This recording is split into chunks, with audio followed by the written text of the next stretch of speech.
ಇನ್ನು ಡಿಕೆ ಸಂಪುಟದಲ್ಲಿ ಇಬ್ಬರು ಮುಸ್ಲಿಂ ನಾಯಕರು ಇದ್ದಾರೆ ಅನ್ನುವಂತಹ ವಿಚಾರಗಳು ಕೇಳಿ ಬರ್ತಾ ಇದೆ. ಮಹದೇವಪ್ಪ ಬದಲು ಮಳವಳ್ಳಿ ನರೇಂದ್ರ ಸ್ವಾಮಿ ಅವರಿಗೆ ಚಾನ್ಸ್ ಸಿಗುತ್ತಾ? ಚಲುವನಾರಾಯಣ ಸ್ವಾಮಿ ಬದಲು KM ಶಿವಲಿಂಗೇಗೌಡರಿಗೆ ಚಾನ್ಸ್ ಸಿಗುತ್ತಾ?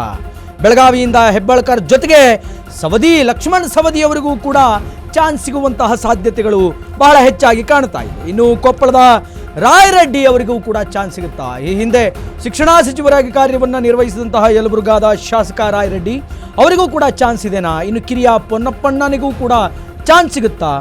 ಸಾಕಷ್ಟು ಆಳವನ್ನು ಅಧ್ಯಯನ ಮಾಡಿ ಅಳೆದು ತೂಗಿ ಅಂತಿಮ ಸಂಭಾವ್ಯ ಸಚಿವರ ಪಟ್ಟಿಯನ್ನು ರೆಡಿ ಮಾಡಿದೆ DK ಶಿವಕುಮಾರ್ ಅವರ ಸರ್ಕಾರ. ಆಶ್ವವೇಗ ನ್ಯೂಸ್ನಲ್ಲಿ ನಾನಾಗಲೇ ಹೇಳಿದ ಹಾಗೆ ಬಿಗ್ ಪೊಲಿಟಿಕಲ್ ಎಕ್ಸ್ಕ್ಲೂಸಿವ್ ರಿಪೋರ್ಟ್ ಇದು.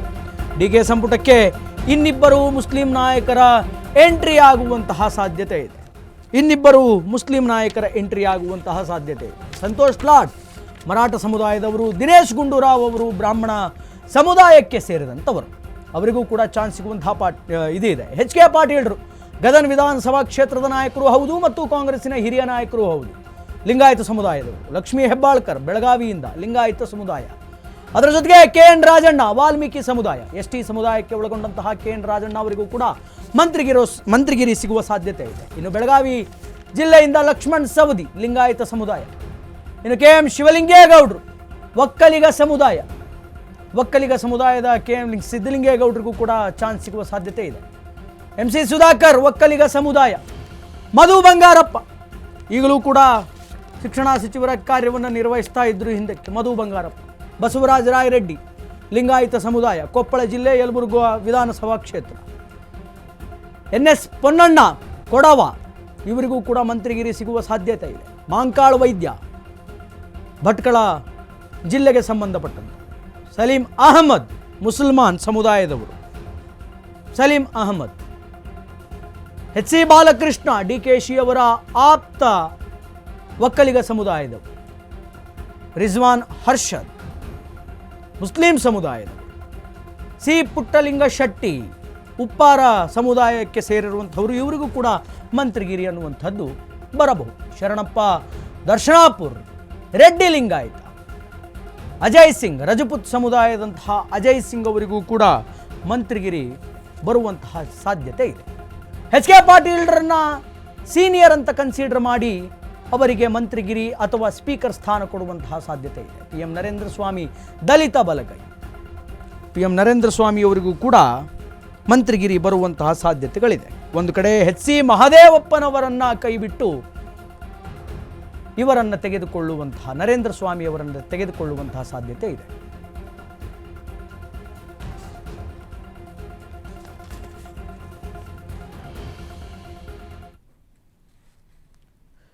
ಇನ್ನು ಇದಕ್ಕೆ ಸಂಬಂಧಪಟ್ಟಂತೆ ಅಶ್ವವೇಗದ ಪ್ರತಿನಿಧಿಯಾಗಿರುವಂತಹ ಜೀವನ್ ಲೈನಲ್ಲಿದ್ದಾರೆ. ಜೀವನ್ ಜೊತೆ ನಾನು ಮಾತಾಡ್ತೀನಿ. ಜೀವನ್, ಏನು ಹೇಳ್ತೀರಿ ಸಚಿವ ಸಂಪುಟದ ಬಗ್ಗೆ? ನೂತನ ಸಚಿವ ಸಂಪುಟ, DK ಶಿವಕುಮಾರ್ ಅವರ ಸಚಿವ ಸಂಪುಟ, ಒಂದು 20 ಜನರ ಹೆಸರು ಬಂದಿದೆ. ಜೀವನ್,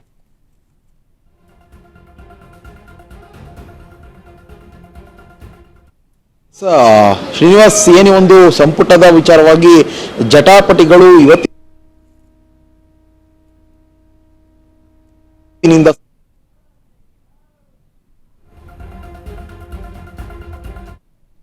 ಅದೇ ರೀತಿಯಾಗಿ ಸಾಕಷ್ಟು ಜನ ಸಚಿವಾಕಾಂಕ್ಷಿಗಳು ಇರುವಂತದ್ದು ಸರ್ಕಾರದಲ್ಲಿ. ಏನು ಕಾಂಗ್ರೆಸ್ ಸರ್ಕಾರ ಇದೆ, ಮೋರ್ ದೆನ್ ಅಂದ್ರೆ ಏನೊಂದು 20 ಸಚಿವರ ಸ್ಥಾನ ಈಗ ಸದ್ಯಕ್ಕೆ ಇರುವಂತದ್ದು. ಈ ಒಂದು 20 ಸಚಿವರ ಸ್ಥಾನಕ್ಕೆ 50ಕ್ಕೂ 60ಕ್ಕೂ ಹೆಚ್ಚು ಶಾಸಕರು ಇದೀಗ ಆಕಾಂಕ್ಷಿಗಳಾಗಿರುವಂತದ್ದು.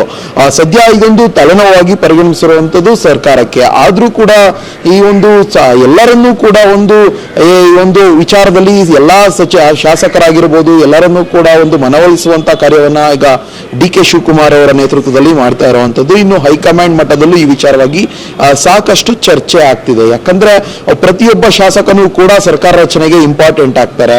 ಆ ಒಂದು ಪಾಯಿಂಟ್ ಇಟ್ಕೊಂಡು ಈಗ ಎಲ್ಲಾ ಶಾಸಕರು ಯಾವುದೇ ರೀತಿಯಾದಂತಹ ಶಾಸಕರು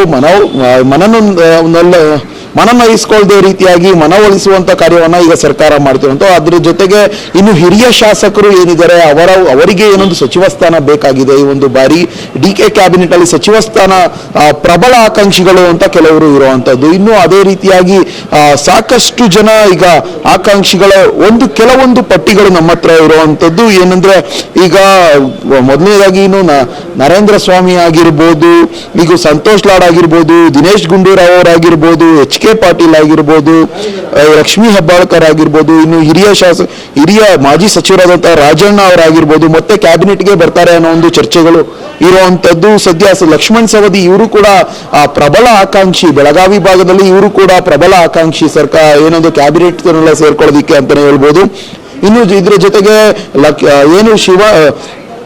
ಶಿವಲಿಂಗೇಗೌಡರು ಏನೊಂದು ಬೇರೆ ಪಕ್ಷದಿಂದ ಬಂದು ಸಚಿವಾಕಾಂಕ್ಷಿಗಳಾಗಿರುವಂತದ್ದು. ಯಾಕಂದ್ರೆ ಹಾಸನ ಭಾಗದಲ್ಲಿ ಬೇರೆ ಯಾರು ಶಾಸಕರಿಲ್ಲ, ಆ ಒಂದು ಭಾಗದಲ್ಲಿ ಈಗ ಸಚಿವ ಸ್ಥಾನ ಸಿಗ್ಬೇಕು ಅನ್ನೋ ಒಂದು ಪ್ರಬಲ ಆಕಾಂಕ್ಷಿಗಳಾಗಿ ಶಿವಲಿಂಗೇಗೌಡರು ಕೂಡ ಇರೋದು. MC ಸುಧಾಕರ್ ಅವರಿದ್ದಾರೆ. MC ಸುಧಾಕರ್ ಅವರು ಕಳೆದ ಬಾರಿ ಸಾಕಷ್ಟು ಒಳ್ಳೆ ಕಾರ್ಯಗಳನ್ನ ಉನ್ನತ ಶಿಕ್ಷಣ ಸಚಿವರಾಗಿ ಮಾಡಿರುವಂತದ್ದು. ಇನ್ನು ಮಧು ಬಂಗಾರಪ್ಪ ಅವರು ಶಿಕ್ಷಣ ಸಚಿವರಾಗಿ ಅವರು ಕೂಡ ಸಾಕಷ್ಟು ಕೆಲವೊಂದು ಕಾಯ್ದೆಗಳನ್ನ ತಗೊಂಡ್ಬಂದಿರೋದಾಗಿರ್ಬೋದು, ಸಾಕಷ್ಟು ಕೆಲಸಗಳನ್ನ ಮಾಡಿದ್ರು. ಅವ್ರನ್ನು ಕೂಡ ಮನನಿಟ್ಕೊಂಡು ಅವರ ಕೆಲಸ ಕಾರ್ಯಗಳನ್ನು ನೋಡಿ ಮತ್ತೆ ಅವರ ಸಚಿವ ಸ್ಥಾನ ಅಂದ್ರೆ ಸಚಿವ ಸ್ಥಾನದ ಆಕಾಂಕ್ಷಿಗಳು ಈ ಒಂದು ಡಿಕೆ ಕ್ಯಾಬಿನೆಟ್ ನಲ್ಲೂ ಬರಬೇಕು ಅಂತ ಅವರು ಅನ್ಕೊಂಡಿರುವಂತದ್ದು. ಜೊತೆಗೆ AS ಪೊನ್ನಣ್ಣ ಕಾನೂನು ಸಲಹೆಗಾರರಾಗಿದ್ರು ಸಿದ್ದರಾಮಯ್ಯನವರಿಗೆ. ಅವರು ಏನೇ ಆದ್ರೂ ಈಗ ಕಾನೂನು ಸಲಹೆಗಾರ ಆಗಿದ್ದರು. ಸದ್ಯ DK ಶಿವಕುಮಾರ್ ಅವರ ಕ್ಯಾಬಿನೆಟ್ ನಲ್ಲಿ ಸಚಿವ ಸ್ಥಾನ ಆಕಾಂಕ್ಷಿಗಳಾಗಿದ್ದಾರೆ. ಇದ್ರ ಜೊತೆ ಇನ್ನು ಮುಸ್ಲಿಂ ಸಮುದಾಯಕ್ಕೆ ಸಂಬಂಧಪಟ್ಟ ಹಾಗೆ ಸಲೀಂ ಅಹಮದ್ ಆಗಿರ್ಬೋದು, ರಿಜ್ವಾನ್ ಅರ್ಷದ್ ಅವರಾಗಿರ್ಬೋದು ಸಚಿವಾಕಾಂಕ್ಷಿಗಳಾಗಿದ್ದಾರೆ. ಸದ್ಯ ಇವೆಲ್ಲ ಕ್ಯಾಬಿನೆಟ್ಗೆ ಜುಲೈನ 2ನೇ ವಾರದಲ್ಲಿ ಏನೊಂದು ಅಂತ್ಯವನ್ನ ಕಾಣ್ತೀವಿ ಅಂತ ಸದ್ಯದ ಮಾಹಿತಿ ಇರುವಂತದ್ದು. Srinivas, thank you Jeevan.